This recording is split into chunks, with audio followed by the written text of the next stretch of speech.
was the first scientist to become a public figure, a legend in our times.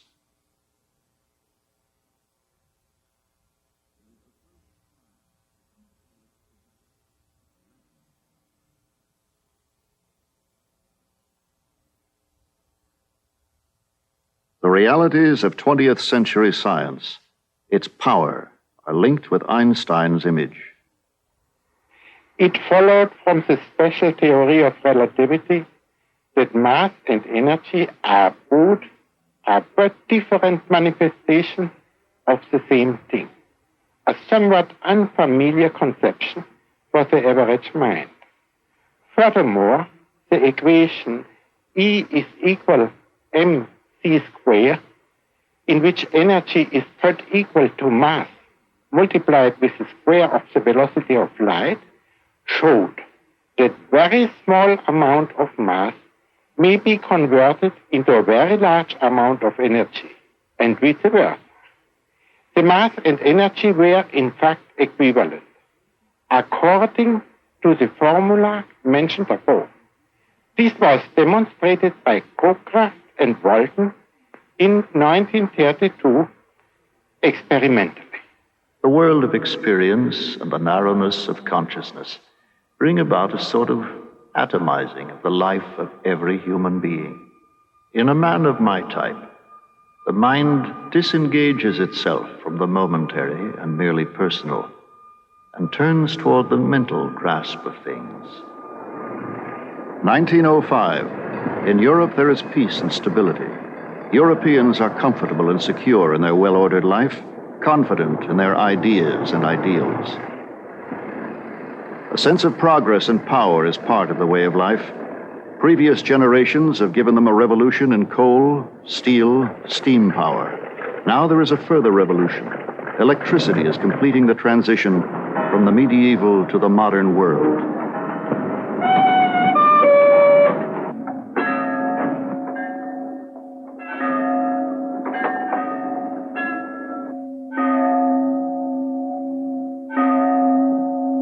In the Swiss town of Bern, Einstein wrote that year the 3 papers which revolutionized thinking in the 20th century.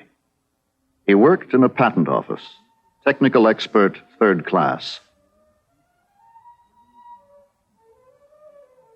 His job was to analyze the gadgetry of the modern era, telegraphs, telephones, precision instruments. At night, he continued his studies of physics.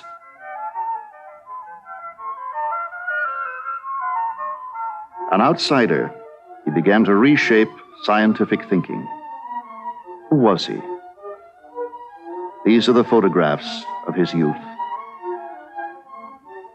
A German Jew, comfortable if modest childhood in Ulm and Munich. He rebelled at an early age against the rigidity of the Prussian classroom. At 16, he sought a less coercive education in Switzerland. For a Jew in Germany, advancement in the professions was not assured. His goals were simple: to study at the Zurich Polytechnic and become a professor in the natural sciences. One should do things for which one has talent. Besides, there is a certain independence in the scientific professions. He failed at first attempt, the entrance examination. Something of a vagabond, independent, Einstein thrived in the only European democracy. He developed a passion for nature, experience, flights of imagination. The young Einstein was still not a distinguished student. Rather, he preferred experiment on his own, talk in cafes, and the books of the new physics, especially Ernst Mach, who urged intellectual skepticism. There were few opportunities for him when he graduated. He took Swiss citizenship, but successfully appealed military service. He fell in love with Mileva Maric, another foreign student. They were married. Friends secured him positions teaching and in the patent office. In 1905, Einstein, at 26, had a family and had been a patent clerk for 3 years. He shared his thoughts with his friends, among them Michel Besso from the Zurich days, and a stylish bohemian society of 3 young intellectuals he gathered around him, the Olympian Academy, as they called it. The current state of physics was a favorite topic. In 1905, he wrote to one of his friends, "I'm sending you some revolutionary ideas." At the turn of the century, there were two alternative ways of viewing physics: through Newtonian mechanics or Maxwell's equations. 300 years before, Newton had described physical occurrences as instantaneous action between bodies at a distance. This worked well with the motion of planets around the sun, as well as with motion on Earth, like the path of cannonballs.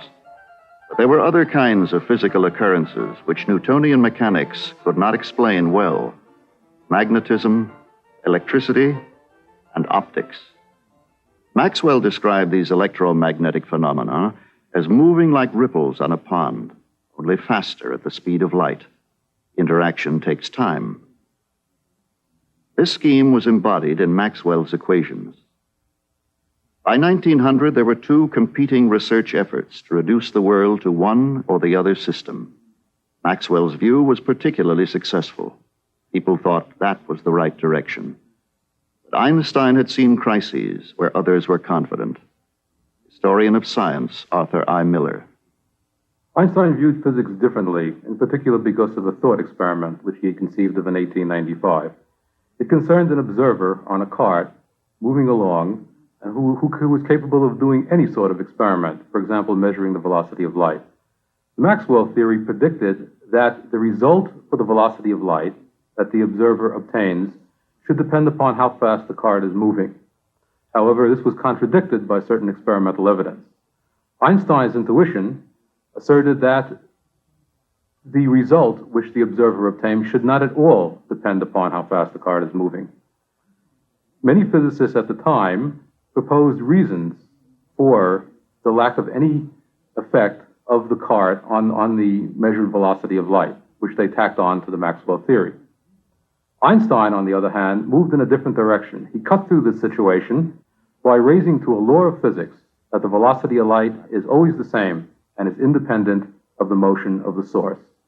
This view is based on Einstein's other intuitive law, namely that the observer on a moving cart, where the cart is moving in a straight line at a constant velocity, this observer cannot do any experiment at all which will reveal the cart's motion. And this is what is known as the principle of special relativity. As a consequence of these two laws, time is no longer an absolute quantity, but rather it depends on the motion of the cart. This was a stunning result and ran against everyone's grain, including Einstein's. To convince himself of its veracity, he had to turn to the critical reasoning in various philosophical works of the time, which convinced him that the notion of absolute time was anchored in the unconscious. That is to say, the very high velocity of light, compared with all other velocities that we encounter in our daily life, has tricked us into concluding that time is an absolute quantity. Einstein's reasoning is something which transcended science as it is normally conceived. That is, it went from an analysis of science per se to analysis of sensations to an analysis of thinking itself.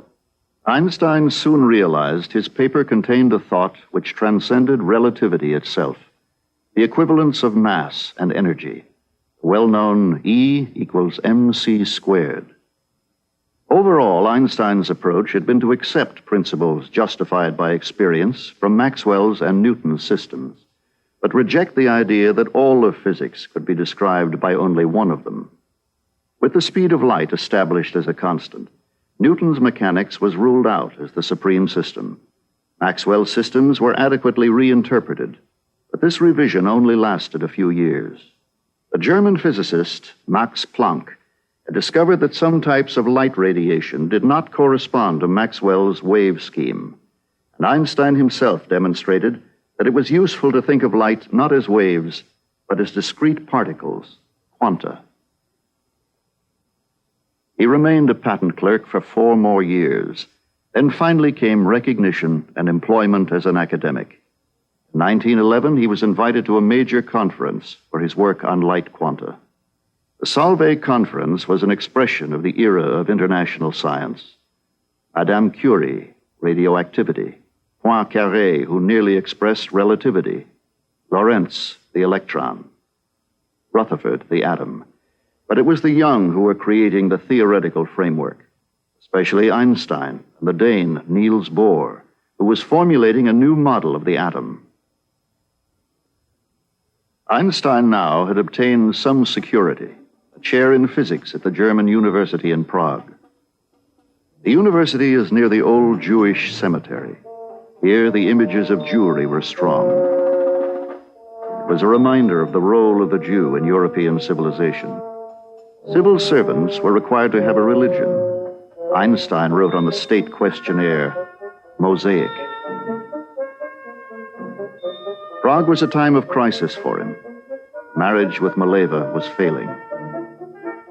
The author Kafka described this declining world: militarism, authoritarian bureaucracy, a monarchy unable to rule 18 different nationalities. Anti-Semitism flourished. A friend introduced Einstein to the intellectuals around Kafka, critical of the morality of European civilization, concerned for the fate of Jewry. There is unfortunately no account of the meeting of Kafka and Einstein. In Prague, Einstein's political sense began to develop. His political philosophy came from the same source as his science. As a youth, he understood that the validity of a human or natural system is dependent on the logic of the rules governing the system. At 12, in a moment of intuition, principles of Euclidean geometry were self-evident to him. But principles, both moral and scientific, had correctness only insofar as they were justified in everyday experience. These ideas were soon to be tested in the center of civilization.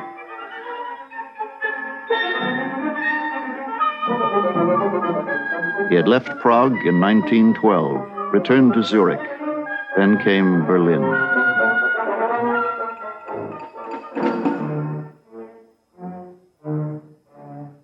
The proudest tower in Europe was Berlin.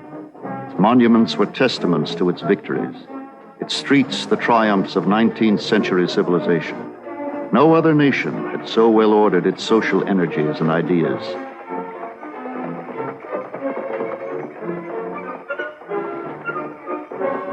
As an expression of this national power, Kaiser Wilhelm II had created an institute of physics which was independent of the university. Einstein was brought in as its director, as a celebrity. He joined the elite of European physicists. They were conservators of a system of science which had grown with and supported the development of the German nation.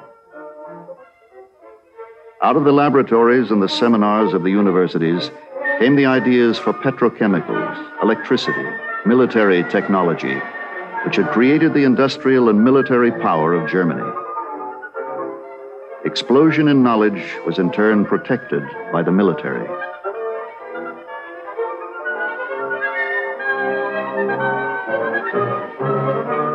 This was Kultur, the proportion of ideas and power.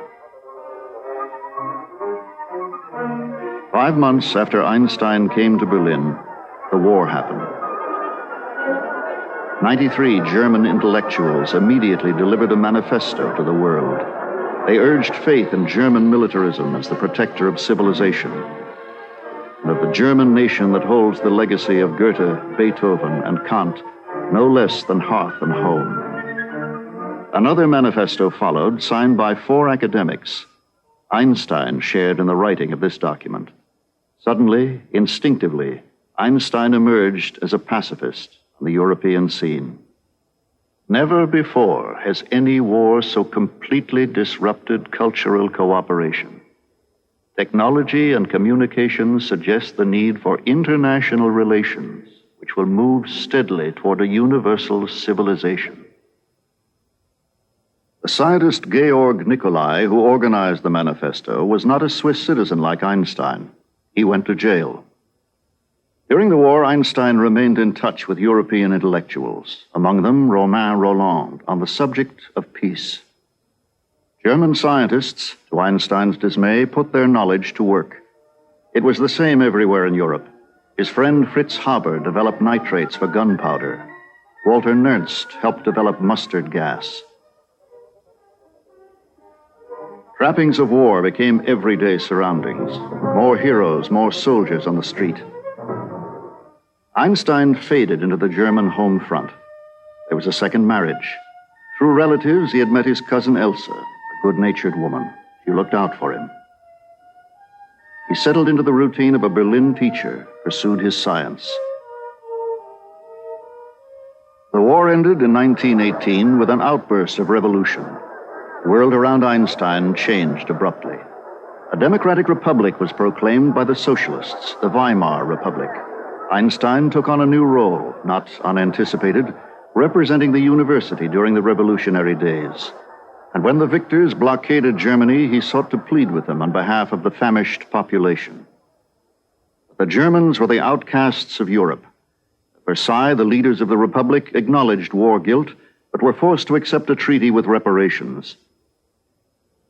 As this post-war political order was created, Einstein's new concept of the universe was being tested. During the war, he had completed major works. Some of his work in atomic physics ultimately resulted in laser technology. The primary achievement was the completion of the laws of general relativity. They would become the foundations for understanding a universe later to reveal itself. Black holes, gravity waves, and expanding boundaries. Even though special relativity removed the absolutism of space and time, it referred only to reference systems moving in a straight line with a constant velocity. Einstein removed this restriction by means of another thought experiment. Newton's mechanics predicted the same results for the case in which the cart is uniformly accelerating in a straight line, or when the cart is at rest but is in a constant gravitational field. Einstein concluded that we have no reason at all to distinguish between those two cases.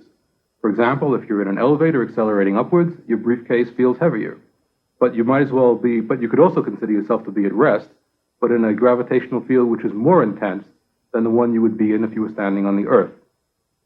So Einstein concluded, one cannot do any experiment, whether it be electrical, optical, or mechanical, which can distinguish between the cases in which you're in a system which is accelerating or in a gravitational field. This is the principle of general relativity. Application of this principle to the Maxwell equations led Einstein to conclude that the velocity of light is a variable quantity, that is to say, it depends upon the gravitational field, and light can take a curved trajectory in a gravitational field.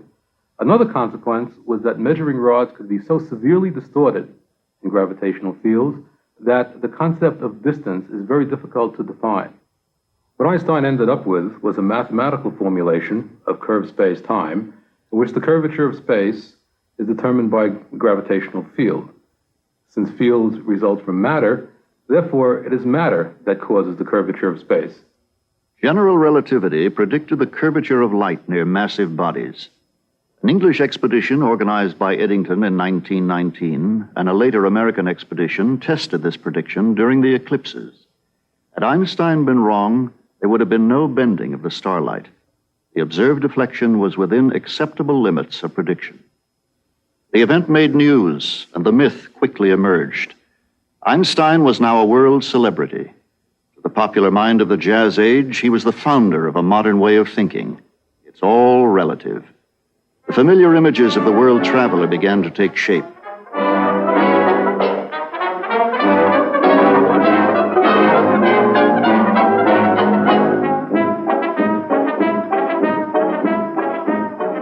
His lecture tours abroad are fetes and ballyhoo, none more so than his first trip to America.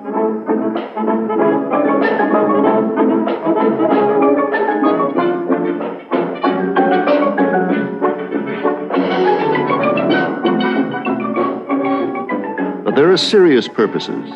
The American trip was funded by the Zionists to raise money for the Hebrew University in Palestine.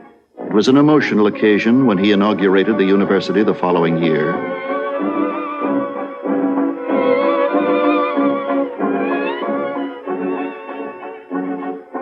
He speaks of educational opportunities for all Jews and of cooperation between peoples.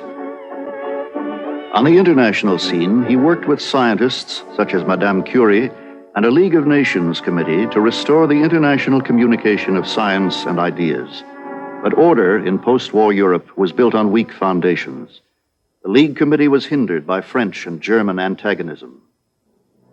In Germany, there were threats to the socialist Weimar Republic. In 1920, a putsch was organized in Berlin by intellectuals and soldiers dissatisfied with Versailles.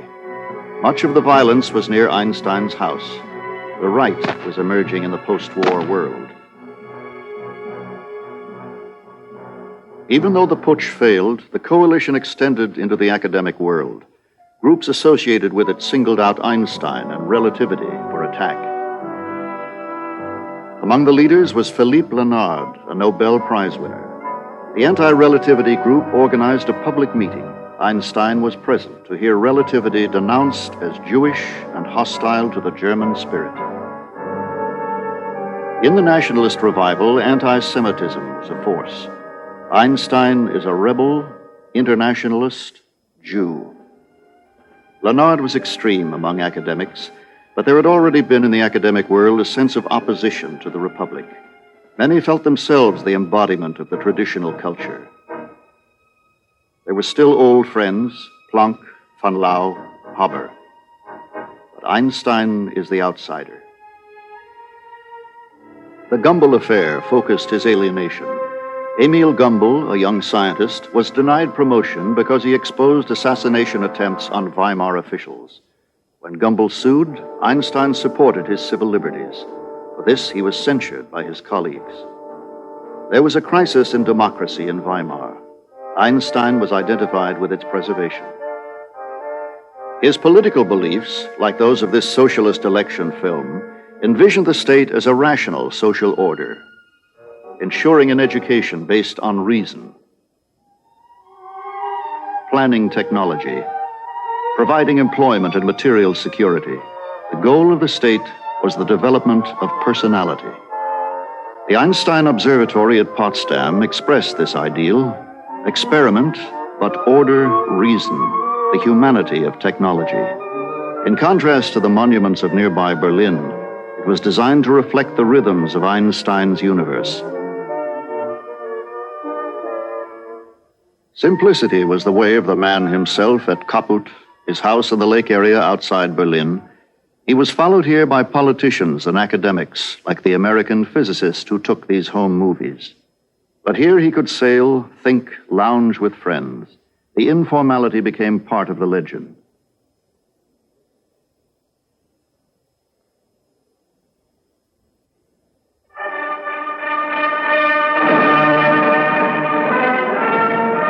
By 1929, Einstein was acknowledged as the high priest of science. He had a Nobel Prize for physics.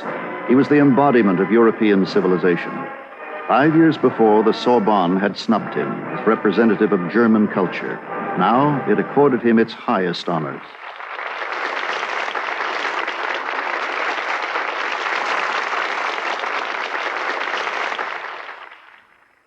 At 50, Einstein was at the peak of the scientific community. His work was the starting point for a golden age of physics. There was a new generation of scientists. To these young lions, physics had its limits. Heisenberg expressed the sense of things. One could not find the location of any one subatomic particle because any measurement, necessarily with light, affected the result. Einstein's old friend Niels Bohr gathered the youth around him. We cannot know reality for certain, he said, only that it behaves as both particles and waves. This ran against Einstein's instinct for order. The exchanges between them were intimate and intense. Einstein argued that God would not play dice with the universe. There must be order. Bohr, that uncertainty was itself a principle of the universe. Einstein presented thought experiments in which the position of atomic particles could be determined. Bohr countered that these conflicted with the evidence of Einstein's own general relativity. Einstein could not shake the belief of international science in uncertainty. In another world, in Berlin, Einstein was often in a cosmopolitan society of writers, artists, academics.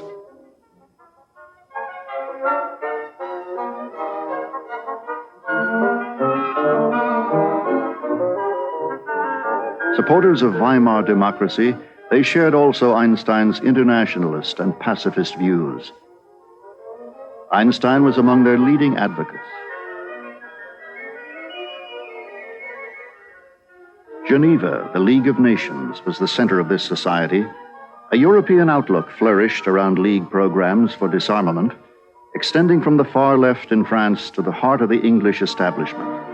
These are the voices of militant pacifism, reason, here gathered with George Bernard Shaw at a banquet honoring Einstein. Napoleon and other great men of his type, they were makers of empire. But there is an order of men who get beyond that. They are not makers of empire, but they are makers of universe. Their hands are unstained by the blood of any human being on earth. Ptolemy made a universe which lasted 1,400 years. Newton also made a universe which has lasted 300 years. Einstein has made a universe, and I can't tell you how long that will last. In Germany, the Weimar government was disintegrating. The Depression was beginning, and the issues of democracy were being taken to the street. Those who spoke of reason and brotherhood were few in number. Einstein at a 1930 radio exposition. Wenn ihr den Rundfunk höret, so denkt auch daran, the real source of all technical progress is divine inquisitiveness.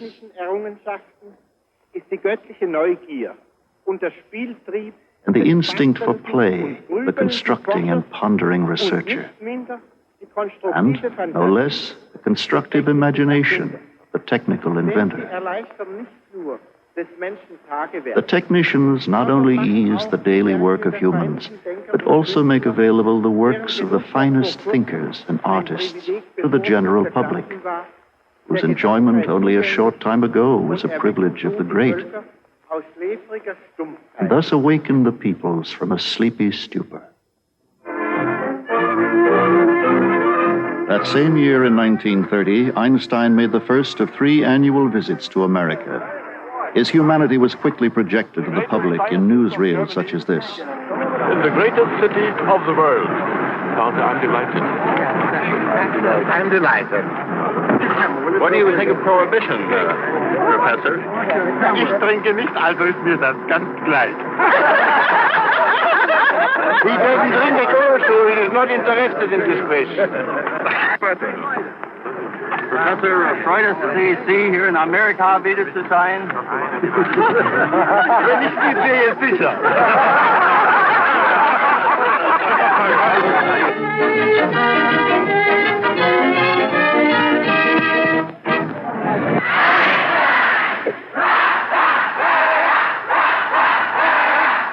His welcome was the kind given to the heroes of the age.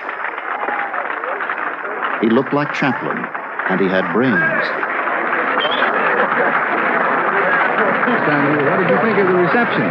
Of the folks, the children? Ja, das war reizend. Nice? Yes, das war Like wirklich it? reizend. They sung, was such to tears. they sung beautifully, didn't they? Yes, that was really nice. Yeah. Lovely children, and Yeah. so healthy, so healthy.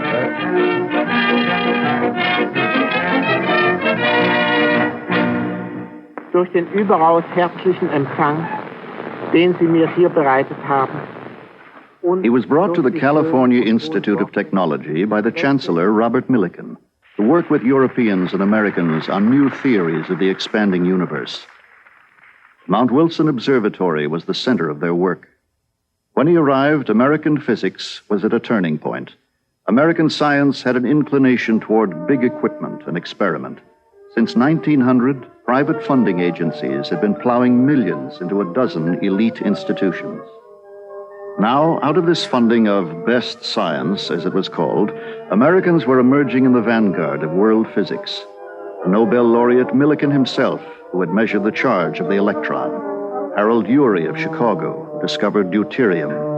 The laureate Compton, who experimentally confirmed Einstein's light quanta. Lawrence of Berkeley, who was building the first of his big cyclotrons and represented the destiny of American science. For the first time, Americans could meet Europeans on their own ground. That Einstein, the leading physicist of Europe, undertook these visits was a recognition of this equality.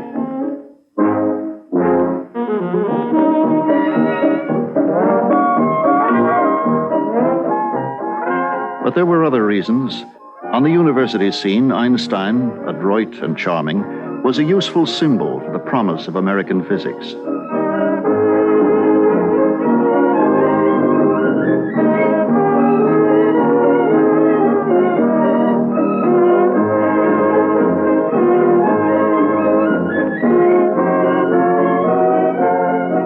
In California, it was a relaxed lifestyle.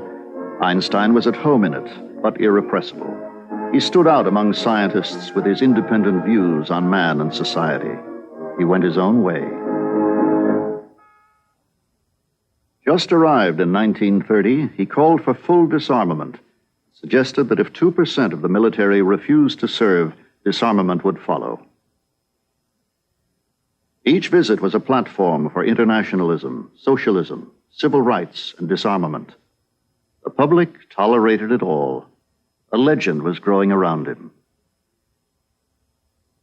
There was the story, he asked Chaplin, "What does all this adulation mean?" Chaplin replied, "Nothing."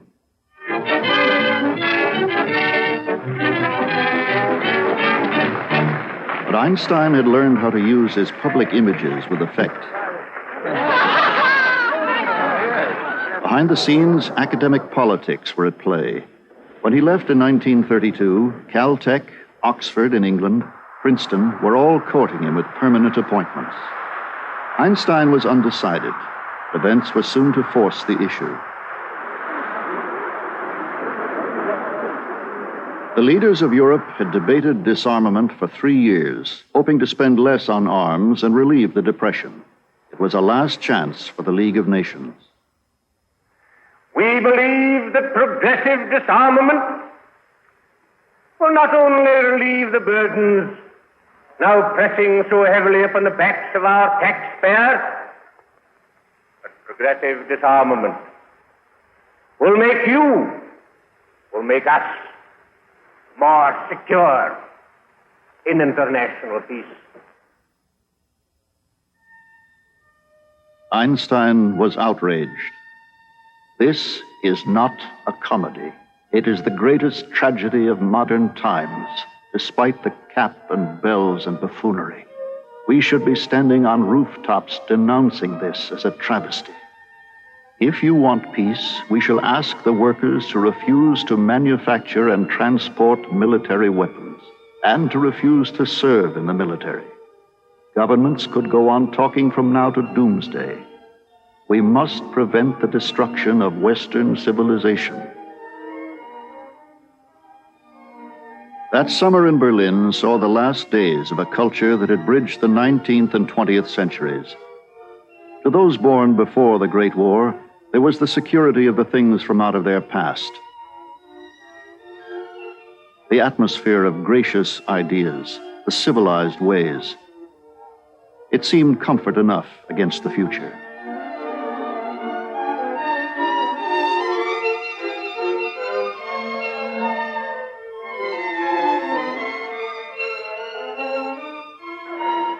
The Nazis were now the political force of Germany, controlling the streets and polls.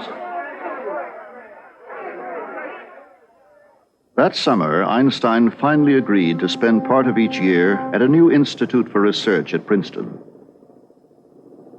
When he left for his visit that year, he knew that he was leaving his home forever.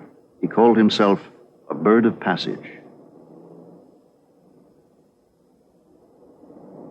Across the Atlantic, the Nazis came to power. Einstein's house in Kaput, searched, confiscated. His colleagues in the Prussian Academy forced his resignation. The events demonstrated to Einstein the failure of international order. Now there was a conflict in his mind. Could a pacifist commit himself to a military struggle against fascism? At a 54th birthday dinner in New York, he had spoken English for the first time in public. Dear friends, I was so covered with flowers that it's very difficult for me to bring to you my humble words. But I do it in German. Die Bedeutung der Jerusalemer Universität für das jüdische Volk. Jerusalem University has particular meaning now. Jews in Europe are being extensively denied access to education and the professions.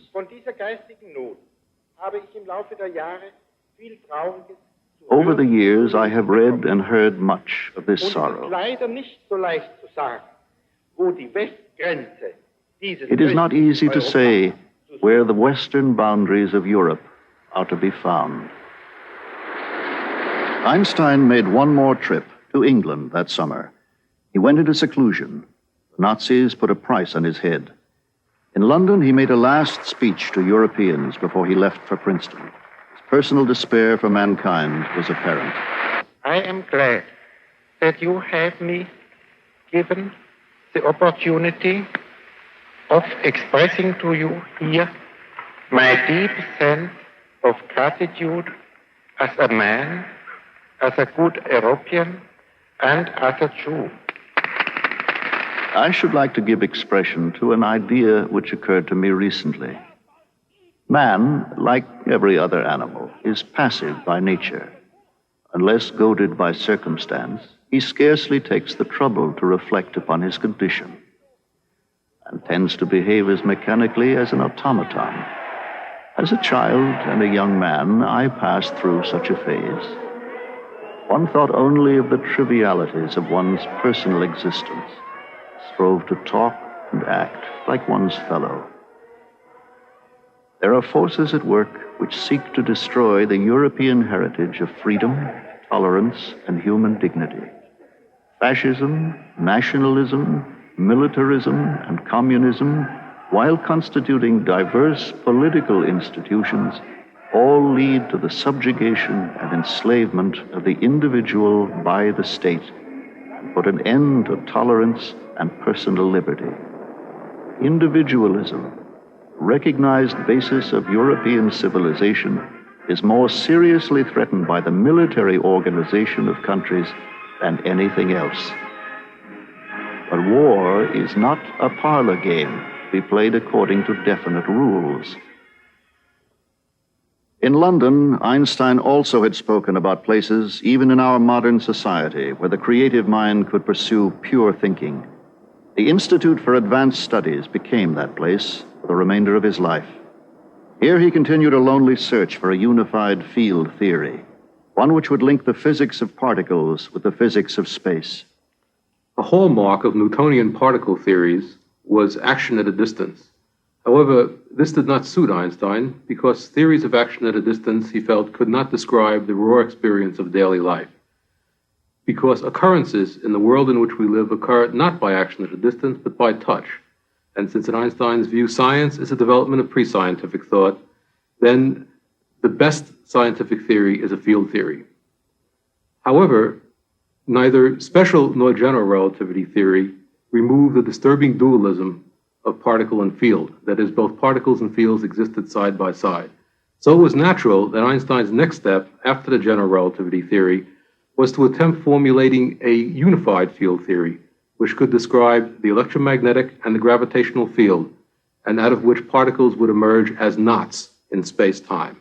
Later in his life, one of Einstein's colleagues asked him why he wasted his talents looking for a unified field theory. After all, by the late 1940s, it was known that there were more fields than just the gravitational field and the electromagnetic field. To which Einstein answered, well, it's good for somebody like me to look for a theory of that type because a younger man has to establish his reputation and cannot afford the time. And besides, perhaps we can learn something new from just this even restricted line of research. But he was still tied to the political realities of American science. Refugees from fascism, like Einstein himself, were pouring in. By 1940, 100 scientists. In isolationist America, Einstein spoke out for the oppressed of Europe. The effect upon all nations, and not least upon the Germans, of the fate of these innocent people, so maliciously persecuted, must not be underestimated. To leave these victims to their misery would be a heavy blow to all those who believe in human solidarity and would encourage those who believe only in force and oppression and who act accordingly.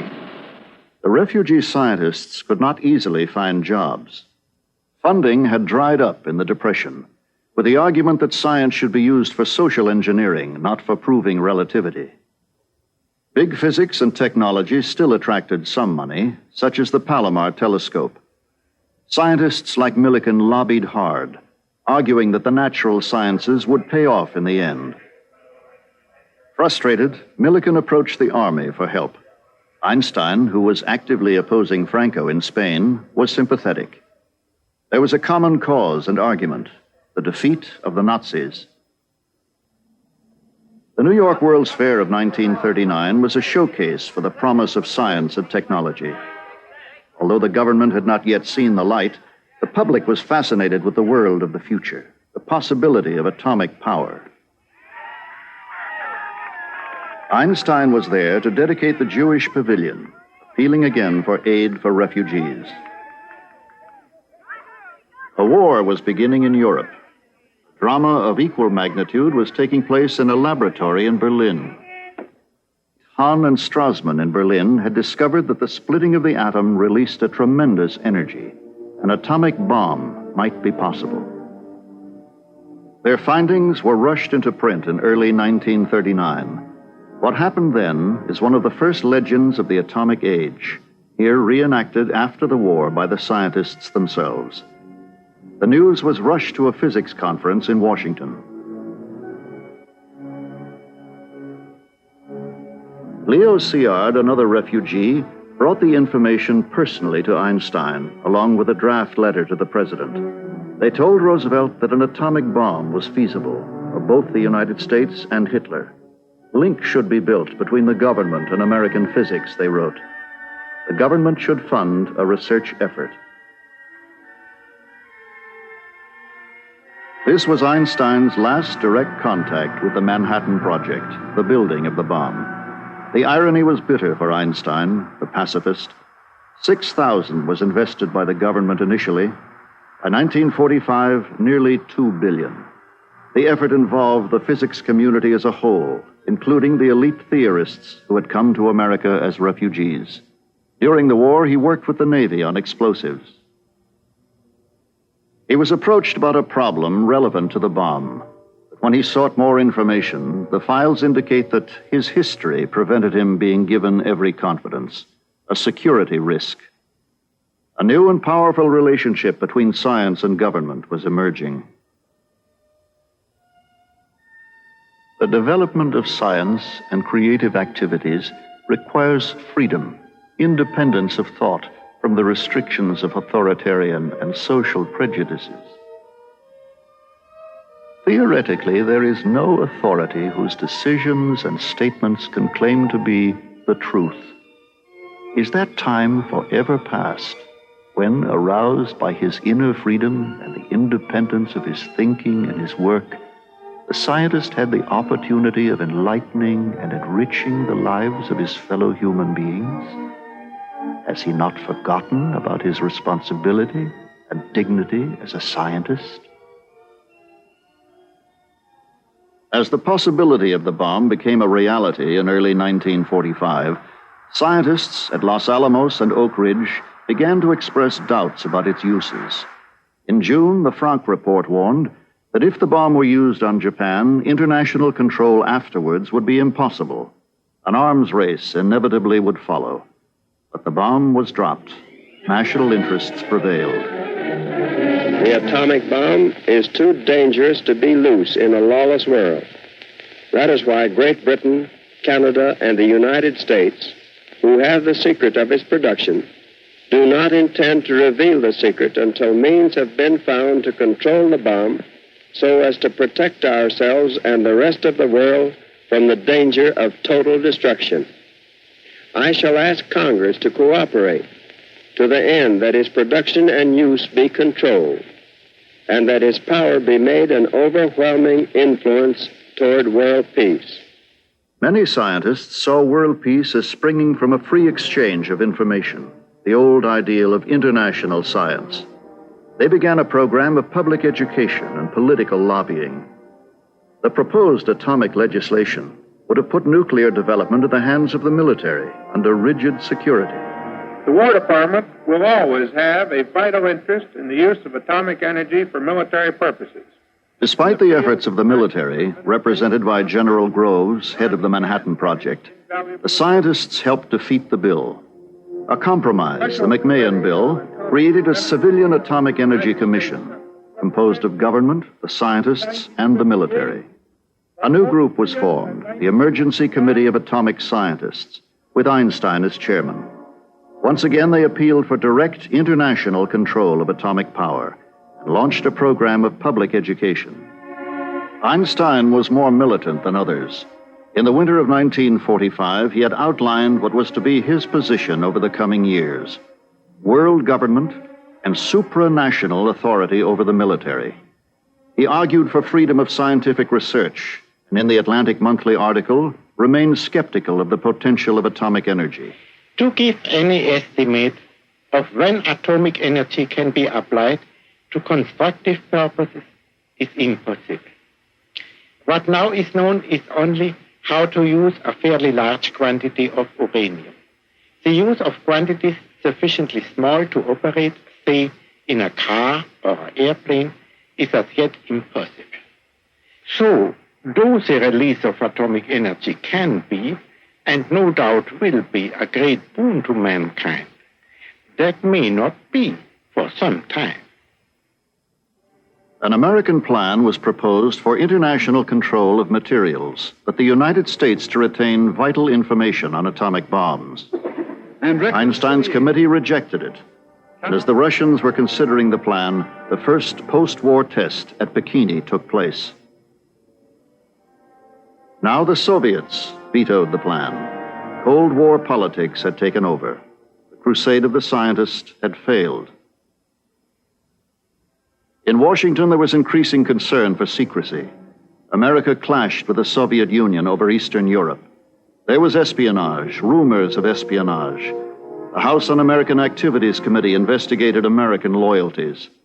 The Truman Loyalty Oath was created for civil servants, scientists on government work included. And now so much research was for the government. Scientists were seen as weak links in atomic secrets. Over 150,000 were investigated. Now Einstein saw another imperative: academic freedom. With universal order should come universal freedom. On this, confidence and loyalty would flourish. But the existence of the bomb created dangers in the hearts of men, he said. He made one of his rare public appearances at the 1947 Princeton commencement. Truman was the guest speaker. Universal training represents the most democratic, the most economical, and the most effective method of maintaining the military strength we need.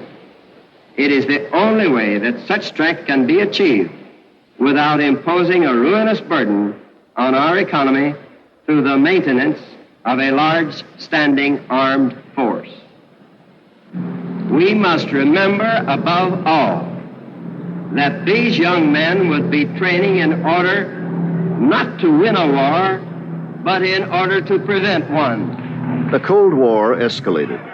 Soviet and American challenge and response. Einstein wrote, "Political rhetoric is taking on a life of its own." The Emergency Committee of Atomic Scientists, linked to One World movements, lost credibility in the public eye.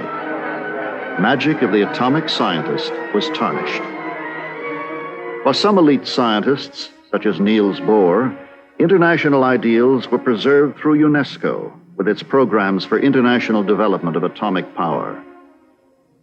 Science flourished, but the context had changed. Before the war, government funding of basic research was obtained only with difficulty, a few $1 million. Now, the linked government and military interests provided $1 billion for research and development. It was the payoff sought in the 1930s. There was a certain inevitability in this. In the fall of 1949, the public learned that there were other bombs in the world. In January 1950, the announcement was made that America would develop a super bomb, the H-bomb. Einstein had been ill, a heart problem dating from 1928. He had continued his work toward a unified field theory alone, but he had not lived as a recluse at Princeton. Since 1945, he had worked actively for his ideals. Now Einstein was offered a new medium to speak to the public. A televised response to the H-bomb decision had been organized by Eleanor Roosevelt. At 70, he spoke with the same idealism as in his youth. The armament race between the USA and USSR, originally supposed to be a preventive measure, assumes hysterical character. On both sides, the means to mass destruction are perfected with feverish haste behind the respective walls of secrecy. The hydrogen bomb appears on the public horizon as a probably attainable goal. Its accelerated development has been solemnly proclaimed by the President. If successful, radioactive poisoning of the atmosphere and hence annihilation of any life on Earth has been brought within the range of technical possibilities.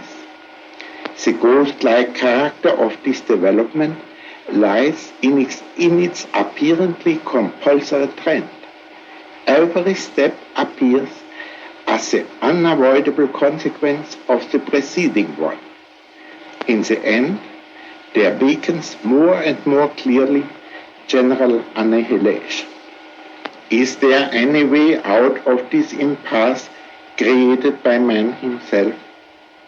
All of us, and particularly those who are responsible for the attitude of the US and the USSR, should realize that we may have vanquished an external enemy, but have been incapable of getting rid of the mentality created by war. It is impossible to achieve peace as long as every single action is taken with a possible future conflict in view. The leading point of view of all political action should therefore be, what can we do to bring about a peaceful coexistence and even a loyal cooperation of the nations? The first problem is to do away with mutual fear and distrust. Solemn renunciation of violence, not only with respect to means of mass destruction, is undoubtedly necessary. In the last analysis, every kind of peaceful cooperation among men is primarily based on mutual trust, and only secondly on institutions like courts of justice and police. This holds for nations as well as for individuals, and the basis of trust is loyal give and take. Einstein brought his ideals to America. He took only what he needed out of the American dream. The simple house on Mercer Street was never a barrier to the outside world.